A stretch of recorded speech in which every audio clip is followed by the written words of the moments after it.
इन बच्चों, इस लेक्चर के माध्यम से आज हम लोग पढ़ने जा रहे हैं एप्लीकेशन ऑफ कॉनिक सेक्शन को। यह एप्लीकेशन ऑफ कॉनिक सेक्शन आप एनसीईआरटी बुक में अगर देखते हैं तो यही चीज़ आपको मिसलेनियस प्रॉब्लम के नाम से मिलेगा, miscellaneous problem on conic section. तो यह कॉनिक सेक्शन जो है किस किस पर आधारित है, पहले इस पर चर्चा करें। हालांकि कॉनिक सेक्शन में आप जानते हैं कि सर्कल आता है, इलिप्स आता है, हाइपरबोला आता है, पैराबोला आता है। तो हाइपरबोला को छोड़कर हमने सारा कुछ पढ़ा दिया है आपको। तो हाइपरबोला छोड़ने का भी ये रीज़न है क्या कि यह इस बार जो है हम लोगों को सिलेबस में नहीं है, क्योंकि कोविड-19 के चलते बहुत सारे 40% सिलेबस को रिड्यूस किया गया था। इसी क्रम में जो है यह हाइपरबोला भी चला गया। तो खैर, हम लोग को जितना पढ़ना है उतना तो हम लोग पढ़ ही लिए थे, और एप्लीकेशन ऑफ कॉनिक सेक्शन को भी आज हम लोग कुछ इस वीडियो के माध्यम से समझ लेते हैं।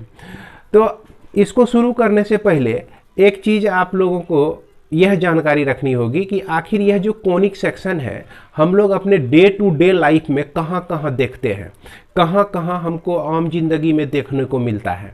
तो प्रायः आपके घर में अगर मोटरसाइकिल होगा या किसी का कार देखे होंगे तो उसका हेडलाइट का जो अंदर का पार्ट होता है वह आपका कॉनिक सेक्शन ही होता है, यानी कि वह आपका पैराबोलिक होता है।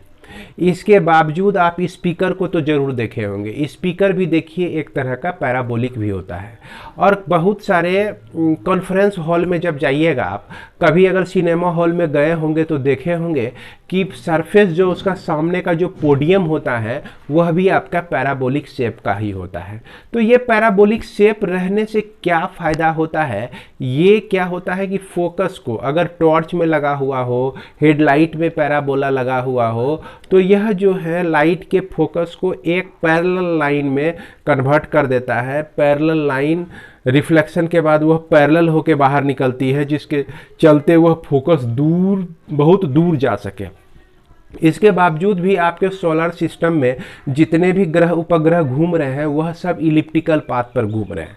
अब घूम तो रहे हैं, इलिप्स के बारे में अगर आपको जानकारी हो जाती है तो आप घर बैठे बैठे जो है कौन आपका सैटेलाइट किस पोजीशन में है, कौन सा आर्टिफिशियल सैटेलाइट किस पोजीशन में है, इसको हम लोग भली भांति निकाल सकते हैं। हालांकि आप जब साइंस में जाइएगा, साइंटिस्ट बनिएगा, तो इसका उपयोग और बहुत ज़्यादा कीजिएगा। तो मिला जुला के ये आम जीवन में भी बहुत ज़रूरी है, इसके बिना हमारा साइंस जो होता है वह अधूरा हो जाता है।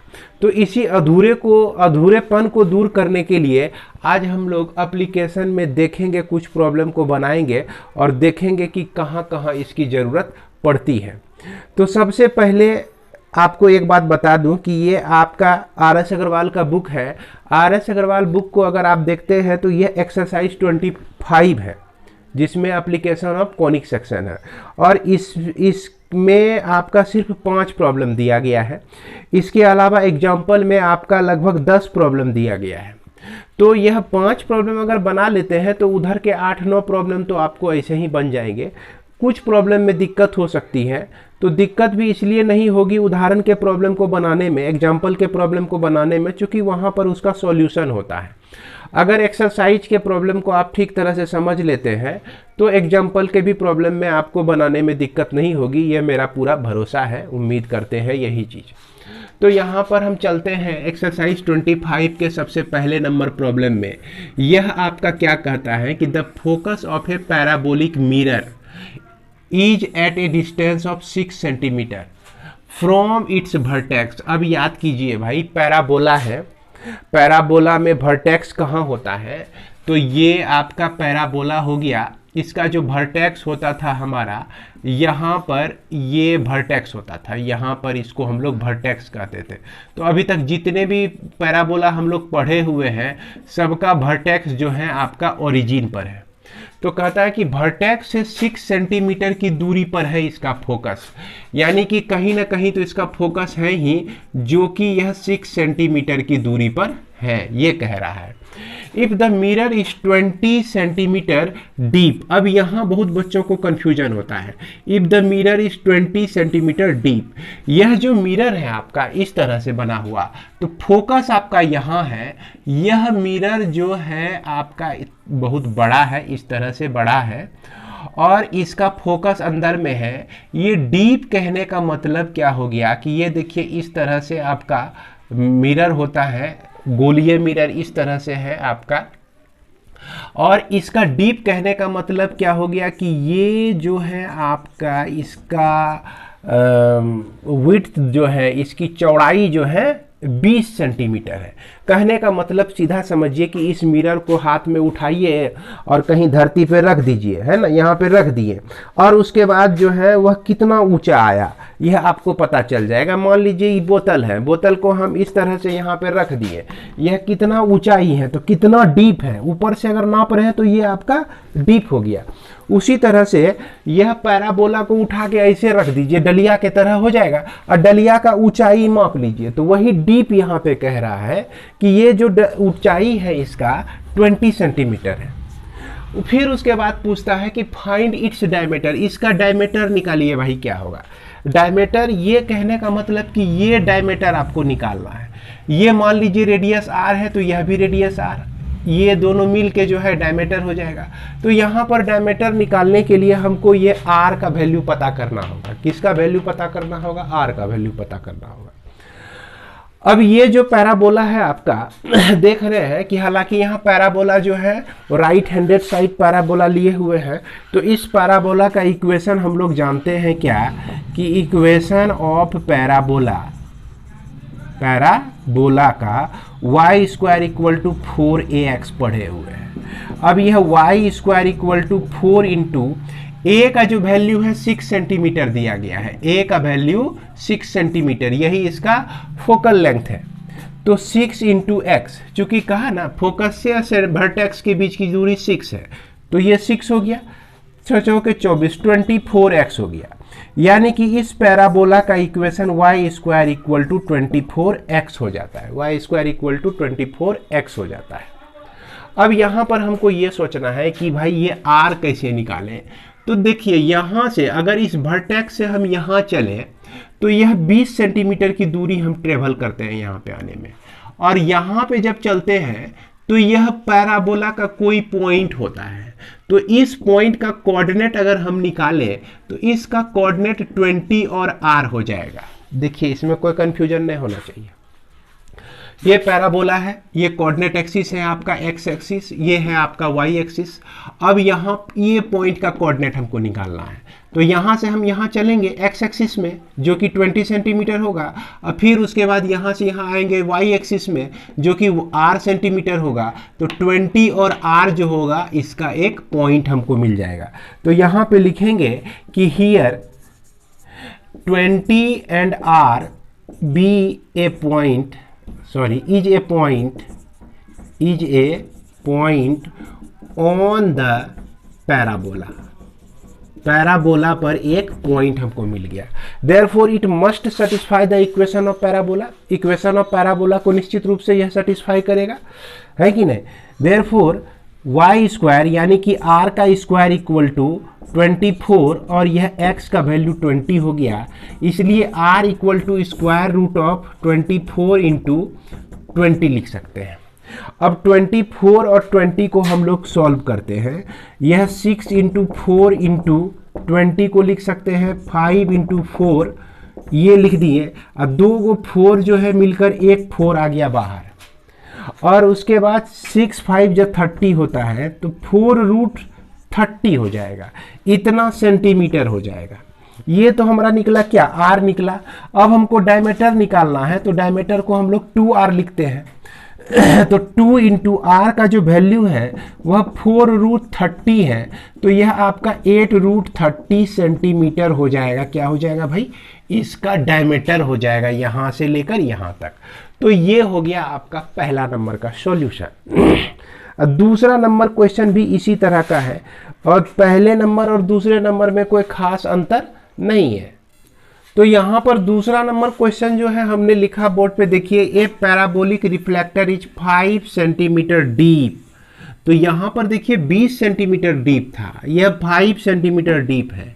इट्स डायमीटर इज 20 सेंटीमीटर, इसका डायमीटर जो है आपका 20 सेंटीमीटर दिया गया है।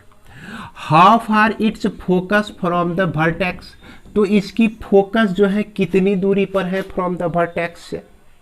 बस सेम वही चीज़ है, इसमें हमको फोकस नहीं दिया हुआ है। तो यहाँ पर सबसे पहले फिगर बनाते हैं। तो यह जो है आपका पैराबोला यहाँ पर इस तरह का है और यह फोकस हो गया और इसका जो डायमीटर दिया गया है यही डायमीटर हो गया भाई, है ना, ये डायमीटर हो गया। डायमीटर 20 सेंटीमीटर दिया गया है। तो ये आपका 20 सेंटीमीटर यहाँ से यहाँ तक दिया गया है। उसके बाद कहता है कि ये 5 सेंटीमीटर डीप है।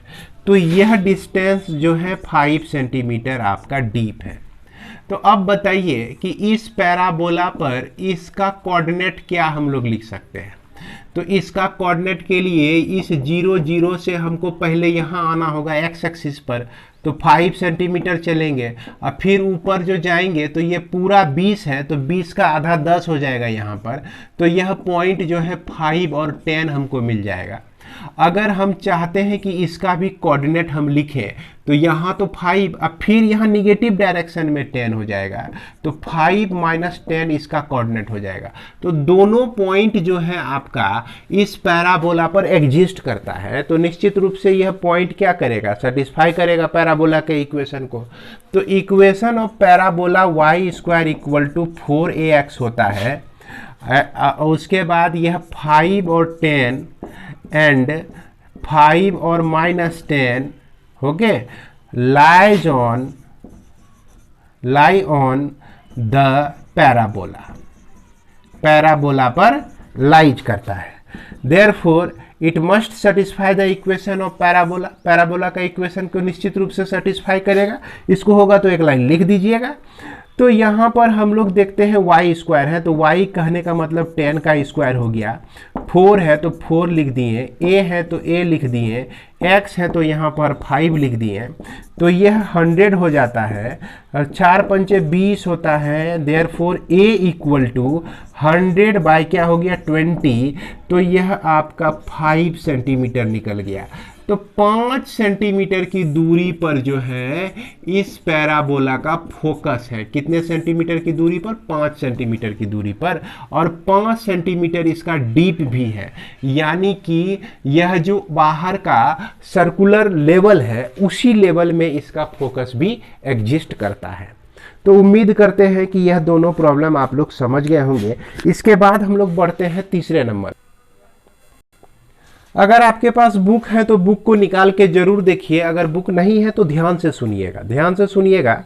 यहाँ तीसरा नंबर में कहता है क्या कि the tower of a bridge hung in the form of parabola, है ना, having their tops 30 metre above the roadways. तो यहाँ पर देखिए रोड पर जो होता है इस तरह से, अगर मान लीजिए कि रोड बना हुआ है और रोड में हमारा क्या कहते हैं इस तरह से ब्रिज में प्रायः देखे होइएगा कि 2 स्टैंड होता है और इस स्टैंड से जो है मान लीजिए कि यहाँ नीचे में हमारा नदी बह रहा है। तो ये दोनों पहाड़ के बीच जो है पुल बना हुआ है,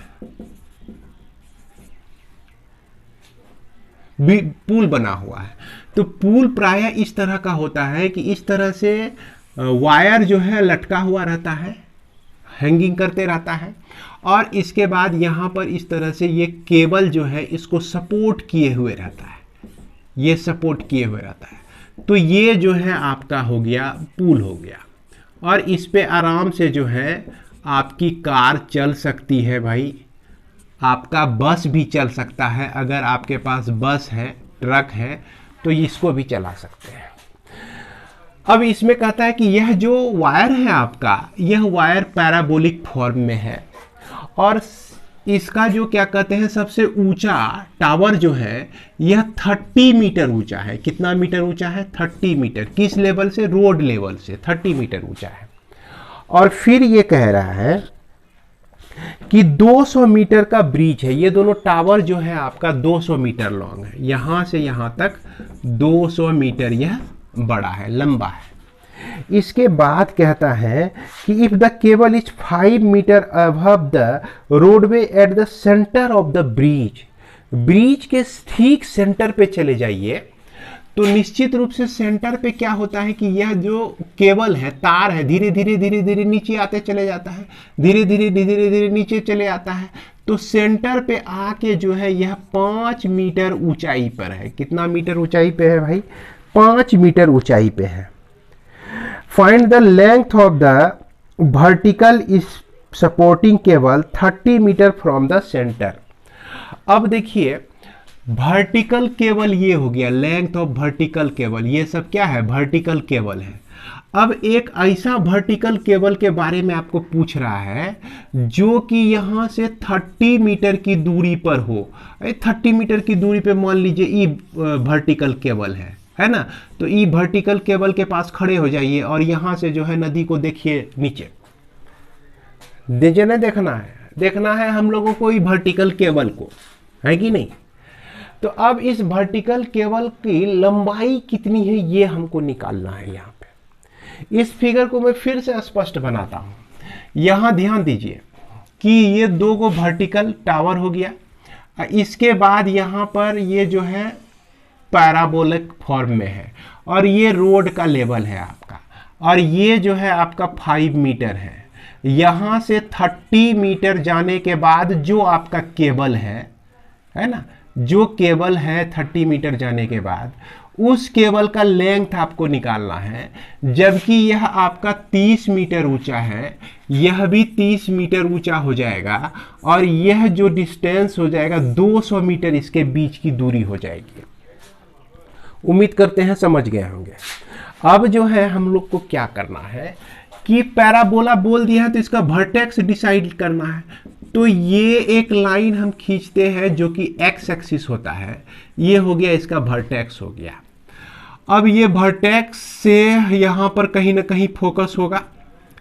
अब इस वर्टेक्स से हम देखें कि यहाँ तक ये आपका एक्स एक्सिस है और ये पॉइंट जो है, इस पॉइंट का कोऑर्डिनेट हम लोग निकालते हैं। क्योंकि फोकस हमको निकालना है तो कोऑर्डिनेट जब तक पता नहीं चलेगा तब तक हम फोकस नहीं निकाल सकते हैं इसका।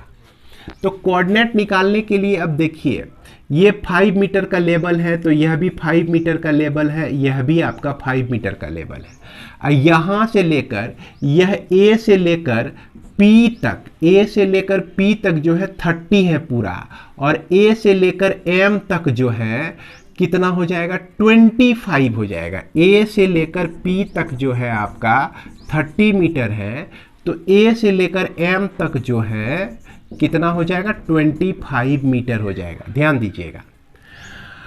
उसके बाद यहाँ बीच से चले हम, यहाँ एम तक पहुँचे। ये वर्टेक्स ओ से चले हम लोग, कहाँ तक पहुँचे? एम तक पहुँचे। तो ओ से लेकर एम तक की दूरी के बारे में सोचिए क्या होगा। क्योंकि पुल जो है पूरा 200 मीटर का है और यह बीच का पॉइंट है, तो निश्चित रूप से यह दूरी जो होगी वह 100 मीटर हो जाएगी। तो ओ एम जो हो जाएगा हमारा क्या हो जाएगा? 100 मीटर हो जाएगा। तो coordinate of point A, coordinate of point A हम लोग को सोचना है क्या होगा। तो इस पॉइंट का कोऑर्डिनेट निकालने के लिए, ये तो वर्टेक्स है, कहने का मतलब 0 0, यहाँ से एक्स एक्सिस में हम 100 चले और फिर यहाँ से एम से लेकर ए तक जो है 25 मीटर चले हम। तो इसलिए इसका कोऑर्डिनेट जो हो जाएगा 100 और 25 हो जाएगा। क्या हो जाएगा? 100 और 25 हो जाएगा। समझ में आ रहा होगा। अब ये 100 और 25 पॉइंट जो है इस पैराबोला पर ही आधारित है। तो निश्चित रूप से पैराबोला के इक्वेशन को सेटिस्फाई करेगा। तो it must satisfy the equation of parabola, equation of parabola. अब यहाँ पर एक चीज देखना है भाई, यहाँ जो इक्वेशन ऑफ पैराबोला जो हम लेंगे, क्या लेंगे, कैसा लेंगे? तो यहाँ पर हम देख रहे हैं कि अपवार्ड पैराबोला है। कौन सा पैराबोला है? अपवार्ड पैराबोला है। तो इसीलिए इसका इक्वेशन जो लेंगे x² = 4ay ले लेंगे, और ये x का जो वैल्यू है आपका 100 है, तो 100 का square equal to 4 into A into Y का value 25, therefore A equal to 100 into 100 by 4 into 25 equal to 100 आ जाएगा। यानी कि ए जो फोकस हो गया हमारा यह 100 मीटर का हो गया भाई। फोकस हमको मिल गया कितना, 100 मीटर का मिल गया। अब इस पे विचार करते हैं कि आखिर यह जो बोला कि 30 मीटर जाने के बाद, ये 100 मीटर जाते तो यहां पहुंच जाते, 30 मीटर जाने के बाद इस केबल की लंबाई कितनी होगी। अब यहां पर हम ओरिजिन के लेवल से अगर हम सोचते हैं तो इसमें भी, इस केबल में भी 5 मीटर जो है माइनस हो जाता है। अगर इसको हम माने ए डैश, इसको माने एम डैश और इसको माने पी डैश, तो ए डैश एम डैश का जो लेंथ हो जाएगा वह हो जाएगा आपका, मान लेते हैं कि यह एल है, A dash M dash equal to L हो जाएगा। अगर लेंथ ऑफ केबल ले लें हम तो length of cable A P dash होगा जो कि हमारा एल प्लस 5 हो जाएगा। इसको दूसरे तरह से समझिए, यहाँ पे फिर से देखिए, हम देख रहे हैं क्या कि भाई ये केबल का लेंथ निकालना है, ए डैश पी डैश हमको निकालना है। इसमें क्या किए, ए डैश एम डैश को एल मान लिए और उसके बाद एम डैश पी डैश जो है हमारा 5 मीटर है। तो निश्चित रूप से इस दोनों को ऐड कर देंगे, एल प्लस 5 कर देंगे तो ये लेंथ हमारा निकल जाएगा। अब इस L के चलते जो है इसका कोऑर्डिनेट जो हो जाएगा 30 और L हो जाएगा। क्या हो जाएगा, 30 और L हो जाएगा।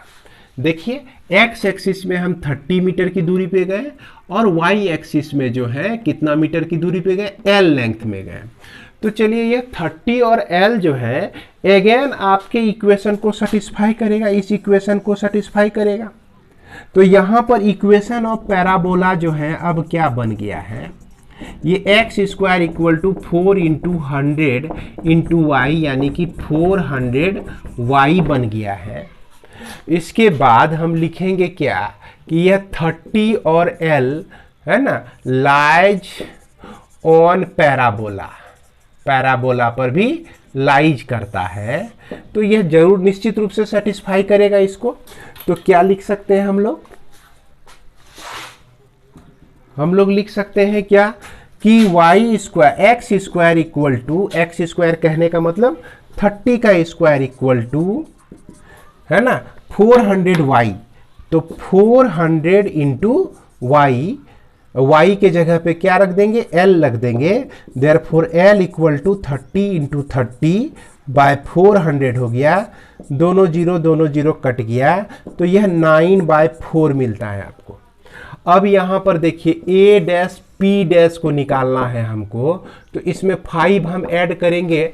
यहां तक l हमको मिल गया, केबल की लंबाई जब निकालनी है तो 5 इसमें हम ऐड कर देंगे। तो इस केबल की लंबाई a dash p dash equal to क्या हो जाएगा 9/4 प्लस 5। तो यह आपका निकल जाएगा 9 × 5 = 45, 5 चौके 20, यह हो गया 29/4, 4 7 28 दशमलव और 4 दूना 8 और 5 मीटर, यानी कि 7.25 मीटर हो जाएगा। यह आंसर हो जाएगा इसका। तो उम्मीद करते हैं कि समझ में आ गया होगा, यह है कि नहीं। इसके बाद हम लोग चलते हैं क्वेश्चन नंबर 4। तो क्वेश्चन नंबर 4 में क्या कह रहा है, क्वेश्चन नंबर 4 जो है आपका ध्यान से सुनिएंगे आप लोग।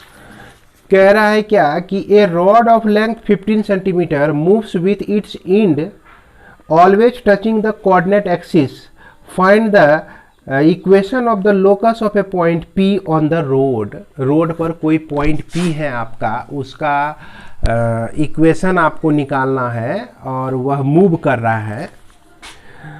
तो rod which is at a distance of 3 centimetre from the end in the contact with x axis.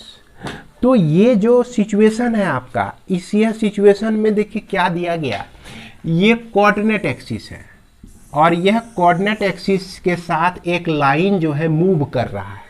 किस तरह से मूव कर रहा है इसको हम देखिए मूव करा के दिखाते हैं। थोड़ा सा इसको हम बड़ा बना लेते हैं। ये आपका हो गया एक्स एक्सिस और ये एक्स एक्सिस हो गया, ये वाई एक्सिस हो गया। ये देखिए यही आपका डंटा जो है 15 सेंटीमीटर का है ना। यह 15 सेंटीमीटर में यहाँ एक्स एक्सिस से 3 सेंटीमीटर की दूरी पर, ये डिस्टेंस जो है 3 सेंटीमीटर की दूरी पर एक पॉइंट P है।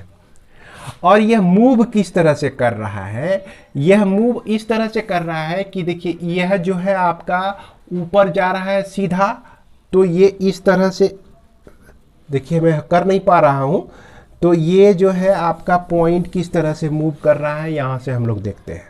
मान लीजिए ये पोजीशन पे है, ये आपका यह नीचे चला जाएगा, इसके साथ जाएगा, बाहर बढ़ता चला जाएगा और ठीक यह एक्स वाई एक्सिस को टच करते हुए नीचे जाएगा, यह एक्स एक्सिस को टच करते हुए आगे बढ़ेगा, यह वाई एक्सिस को टच करते हुए आगे बढ़ते चले जाएगा, इस तरह से बढ़ते चले जाएगा।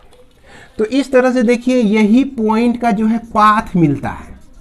अब यहाँ पर जो है एग्जैक्ट पाथ का लोकेशन हम लोग नहीं ले पा रहे हैं क्योंकि डंटा जो है कभी ना कभी कहीं ना कहीं गड़बड़ा ही जा रहा है ये, लेकिन मूव कर रहा है इस तरह से देख रहे हैं, समझ रहे हैं, इस तरह से ये मूव कर रहा है। फिर एक्स एक्सिस में पीछे आ रहा है तो वाई एक्सिस में हमारा ऊपर जा रहा है, लेकिन एक्स एक्सिस और वाई एक्सिस को टच करते हुए ही मूव कर रहा है। तो इस तरह से जो है ये एक कर्व बन रहा है। तो इस कर्व का इक्वेशन हमको निकालना है। तो इसके लिए एक शानदार फिगर लेते हैं।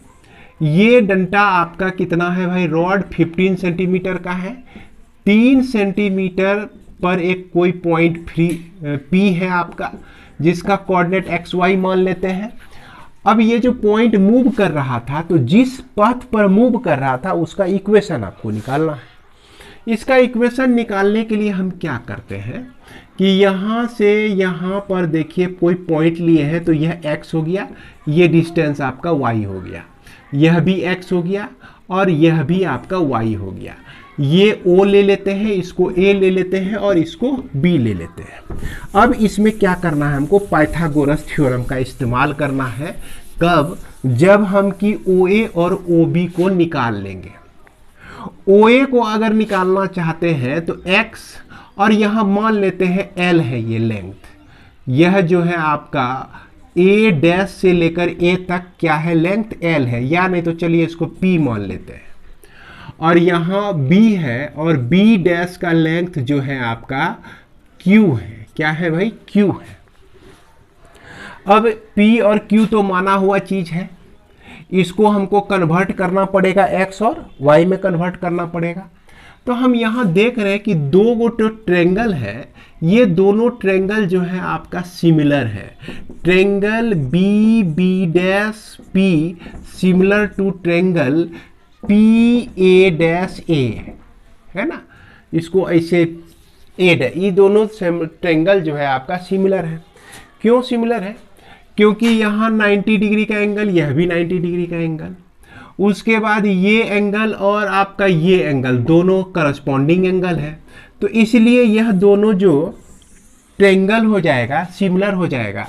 यहाँ पर ऐसे लिख के दिखा सकते हैं, angle P A dash A equal to angle B B dash P equal to 90 degree and angle A equal to angle P, यह आपका करस्पॉन्डिंग एंगल हो गया।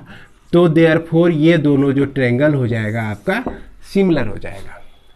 सिमिलरिटी में क्या कहता है कि Q बाय यह साइड Q, तो इसका साइड Y बराबर इसका साइड X, इसका साइड X, तो इसका साइड P इक्वल टू इसका साइड आपका देखिए यह 3 हो गया, तो यह आपका 12 हो जाएगा। क्यों भाई? क्योंकि यह पूरी लंबाई जो है 15 है, यहाँ तक 3 आ गया है, तो यहाँ क्या बचा आपका 12 ही बचा। तो यह आपका हो जाएगा 12/3 हो जाएगा। इससे Q और P का मान निकाल लीजिए आप। यह आपका 3 4 जा 12 यानी कि 4 लिख सकते हैं। तो Q का जो वैल्यू हो जाएगा 4y हो जाएगा एंड X का जो वैल्यू हो जाएगा 4p हो जाएगा equal to 4p, therefore p equal to x by 4 हो जाएगा। क्या हो जाएगा, x/4 हो जाएगा। p का वैल्यू हमको निकल गया, p का वैल्यू जो है x/4 निकल गया, और q का जो वैल्यू है यह आपका 4y निकल गया। अब हम कहते हैं कि पूरा OA बताइए कितना हो जाएगा। तो OA बताने के लिए OA डैश यानी कि x हो गया, और A डैश से A तक का डिस्टेंस x/4 हो गया, तो यह आपका हो गया 5x/4 हो गया। OB आप बताइए कितना होगा, O से लेकर B तक, तो ये डिस्टेंस y हो गया, और ये डिस्टेंस जो है आपका 4y हो गया, यानी कि यह 5y हो गया। अब पाइथागोरस थ्योरम क्या कहता है, पाइथागोरस थ्योरम आपका क्या कहता है कि यह आपका OA का स्क्वायर जोड़ OB का स्क्वायर, OA का स्क्वायर प्लस OB का स्क्वायर इक्वल टू AB का स्क्वायर लिख सकते हैं। OA का स्क्वायर जो है 5x/4 है का होल स्क्वायर हो गया, OB का स्क्वायर जो है 5y स्क्वायर, और AB जो है आपका पूरा AB यह आपका कितना है 15 का स्क्वायर। इसको सॉल्व कीजिएगा ना, तो यहाँ पर हम सबसे पहले 5 का स्क्वायर कॉमन ले लेते हैं, तो x² / 16 बचा, और y² इक्वल टू 15 × 15 बच गया। उसके बाद यह x² प्लस 16y का square by 16 equal to 15 × 15 by 5 × 5, 5 तिया 15, 5 तिया 15, तो यह x² plus 16y square equal to 16 × 9, यानी कि x² plus 16y square equal to 144। ये आपका पाथ ऑफ इस पॉइंट का जो है पाथ आ जाता है, जिस तरह से वो डिस्क्राइब करता है। तो उम्मीद करते हैं कि समझ में आ गया होगा। हालांकि ये जो आंसर है आपके बुक में नहीं है, लेकिन मेरे ख्याल से यही आंसर होना चाहिए। आप लोग अपने कमेंट में ज़रूर लिखिएगा, है कि नहीं, कि हाँ सर ये जो है आपका ठीक ठाक है। तो मेरे कहने का मतलब कि आपको जज नहीं करना है, ये आपको क्या कहते हैं, मुझे लगता है कि वहाँ पर जो आंसर दिया गया है बुक में गलत हो सकता है। अगर गलत है तो तब तो कोई बात नहीं है, कमेंट करके कुछ नहीं बोलना है। अगर कुछ दूसरा चीज़ आता है, वो आंसर आपका सही रहता है या मेरी ही गलती होती है, तो कमेंट करके आप ज़रूर बताइएगा। मेरे हिसाब से तो आपका यही इक्वेशन होना चाहिए। आगे बढ़ते हैं हम लोग, क्वेश्चन नंबर 5 को भी देख लेते हैं। इसके बाद हम लोग देखते हैं क्वेश्चन नंबर 5। इसमें क्या कहता है, इसको ध्यान से सुनिएगा। 5 में कहता है क्या कि a beam is supported at its end by supports which are 12 metre apart since the load is concentrated at its centre. एक बीम है और उसको जो सपोर्ट मिला जो हुआ है ना, यहाँ 12 मीटर के गैप में मिला हुआ है। एगो सपोर्ट यहाँ मिला हुआ है और एगो सपोर्ट यहाँ मिला हुआ है। ये जो आप लटकता हुआ देख रहे हैं ना, यही आपका बीम है। देखिए यही आपका बीम है, और इसका सपोर्ट यहाँ यहाँ, और ये दूरी जो है 12 मीटर की दूरी पर है। तो ऐसा तो आप लोग करते होंगे, जैसे क्या कहते हैं, फील्ड उल्ट में बांस बांध देते हैं और उसके बाद बीम उस पर मारते हैं। तो जब बीम मारते हैं तो क्या होता है कि बांस थोड़ा सा लचक जाता है कि नहीं, है कि नहीं, नीचे लचक जाता है। अगर कोई मोटा सोटा आदमी उसको पकड़ के बीम मारने लगे तो बांस टूट भी जाता है। तो प्रायः जो बांस होता है लचक जाता है। इस पर इतना लोड है, यहाँ बीच में लोड इतना है कि यह जो है 3 सेंटीमीटर जो है नीचे आ गया है। अब देखते हैं क्वेश्चन में क्या कहता है कि and the deflected beam is in the shape of parabola. Parabola के शेप में हो गया। How far from the centre is the deflection is 1 centimetre. कितने दूरी पर जो है इसका डिफ्लेक्शन 1 सेंटीमीटर है। ये 1 सेंटीमीटर है। अब जब ये पैराबोला है तो ये हॉरिजेंटल एक्सिस और ये वर्टिकल एक्सिस, तो ये आपका ओरिजिन हो गया। क्या हो गया भाई, ओरिजिन हो गया। अब इसमें हम इस पर किसी पॉइंट के बारे में पता लगाते हैं। क्योंकि इसका फोकस नहीं दिया गया है, तो फोकस नहीं दिया गया है, तो यहाँ हमको ये दिया गया कि यह जो है 12 सेंटीमीटर चौड़ा है, तो यह 6 मीटर जो है इधर से इधर की लंबाई हो जाएगी और 6 मीटर इधर से इधर की लंबाई हो जाएगी। क्योंकि यह पैराबोला जो होता है सिमेट्रिक होता है दोनों साइड, और वर्टेक्स जो होता है ना दोनों को बराबर 2 भाग में बांट देता है पैराबोला को। अब यह जो है 3 मीटर जो है बेंट है, तो अब यहां पर हम चलते हैं एक्स एक्सिस में, हम अगर जो 6 मीटर चल दें 3 सेंटीमीटर वाई एक्सिस में अगर चल दे 3 सेंटीमीटर वाई एक्सिस में, तो इसका कोऑर्डिनेट मिल जाएगा। ये मान लीजिए ए बी है, तो कोऑर्डिनेट ऑफ बी जो हो जाएगा आपका 6 मीटर और 3 सेंटीमीटर हो जाएगा।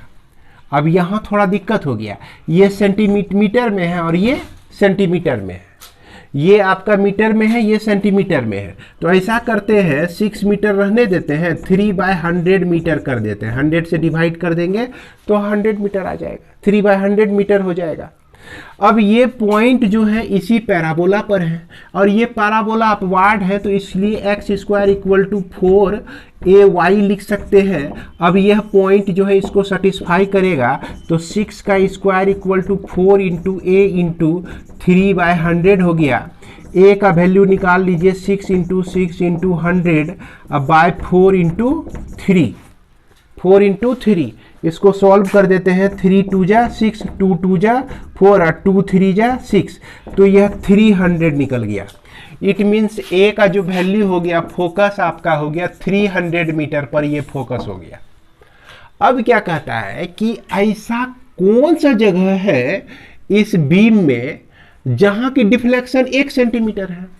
तो ये मान लेते हैं कि यहां पर डिफ्लेक्शन 1 सेंटीमीटर है, तो नीचे वाला जो यह लाइन पार्ट होगा यह आपका 2 सेंटीमीटर का हो जाएगा भाई। चूंकि यह पूरा जो विड्थ है वो 3 सेंटीमीटर का है, यहाँ 1 सेंटीमीटर का डिफ्लेक्शन, तो इधर 2 सेंटीमीटर हो जाएगा।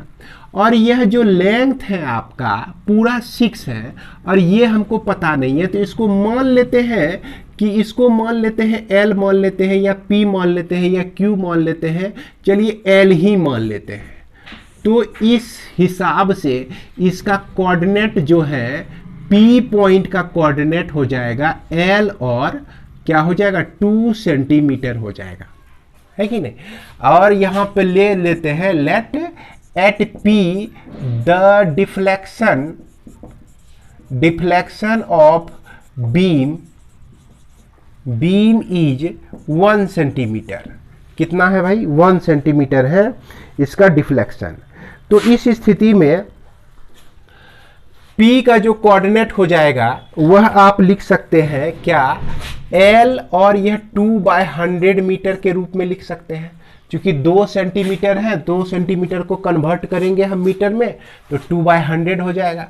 अब यह जो पॉइंट है इसी पैराबोला पर है, और ये पैराबोला हमारा निकला हुआ है x² = 4 × 300 × y निकला हुआ है। x का वैल्यू L² = 4 × 300 × 2/100 हो जाएगा आपका। और यहाँ पर 0 0 बर्बाद हो गया, तो L = √4 × 3 × 2। 2 का जो 4 का जो स्क्वायर रूट निकलेगा वो 2 निकल जाएगा, तो 2√6 मीटर हो जाएगा। क्या हो जाएगा भाई, 2√6 मीटर हो जाएगा। यानी कि यहाँ से लेकर 2√6 मीटर जब यहाँ पहुँचेंगे हम, तो यहाँ पर देखेंगे कि डिफ्लेक्शन कितना है, तो हमको मिलेगा 1 सेंटीमीटर मिलेगा। तो उम्मीद करते हैं कि भाई आप लोग समझ गए होंगे, सारे प्रॉब्लम को समझ गए होंगे। मैंने तो पूरी कोशिश कर दी है समझाने में, फिर भी अगर आपको दिक्कत हो रही होगी तो इस वीडियो को फिर से रिपीट करके आप देखिए, और निश्चित रूप से अंतिम में समझ ही जाइएगा, है कि नहीं। इसी के साथ इस वीडियो को मैं विराम देता हूँ। मिलते हैं हम लोग अगले वीडियो में, तब तक के लिए जय हिंद, जय भारत।